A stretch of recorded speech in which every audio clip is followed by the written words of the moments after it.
ప్రేమ్ కోలుకున్నాక చంద్రిక దగ్గరుండి ప్రేమ్ గుడికి తీసుకొస్తుంది. శర్మ గారు గుడిలోనే ఉంటారు. ఇంకా ప్రేమ్ చూసి మీ ఆరోగ్యం కుదుటపడిందని అడుగుతూ ఉంటారు. అదేంటి నా ఆరోగ్యం నుంచి మీకెలా తెలుసు పంతులు గారు అని ప్రేమ్ అనగానే, మీరు ప్రాణాపాయ స్థితిలో ఉన్న హాస్పిటల్లో ఉన్న చెప్పి చామంతి అమ్మవారికి దీర్ఘ సుమంగళి వ్రతం చేసింది అని శర్మ మాటకు ఒక్కసారిగా ప్రేమ్ చంద్రిక కంగారు పడుతూ ఉంటారు. ఎంతో నిష్టగా నియమంగా వ్రతం చేసింది బాబు అని శర్మ గారు మొత్తం చెప్తూ ఉంటారు. ఒకసారి ప్రేమ్ సంతోషపడుతూ ఉంటారు. అంటే నేను కట్టిన తాళి చామంతి ఉంచుకుందా అని చెప్పి ప్రేమ్ సంతోషపడుతూ ఉంటారు. ఆ తర్వాత శర్మ గారు చెప్పిన మాటలన్నీ విని ఇంటికి వచ్చేస్తారు. చామంతి ఎక్కడ చెప్పి చంద్రిక మొత్తం చూస్తుంది. చామంతి ఇంకా బయట ఉన్న గమనించి, ఏంటి చామంతి నువ్వు ప్రేమ్ హాస్పిటల్ ఉన్నప్పుడు నువ్వు గుడికి వెళ్ళి ఏం చేసావు చెప్పు చామంతి అని చంద్రిక అంటూ ఉంటుంది. కానీ చామంతి ఏం మాట్లాడదు.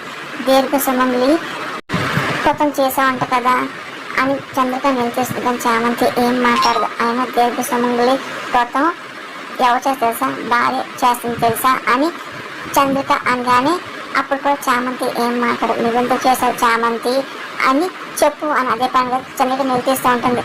కానీ చామంతి ఏం మాట్లాడి కంగారు పడుతూ ఉంటుంది. ఇంకా అలాగే భయంతో చూస్తుంది. ప్రేమ్ మాత్రం తన గురించి ఎంతగా ఆలోచిస్తుందని చెప్పేసి సంతోషంగా అలాగే ఉంటారు.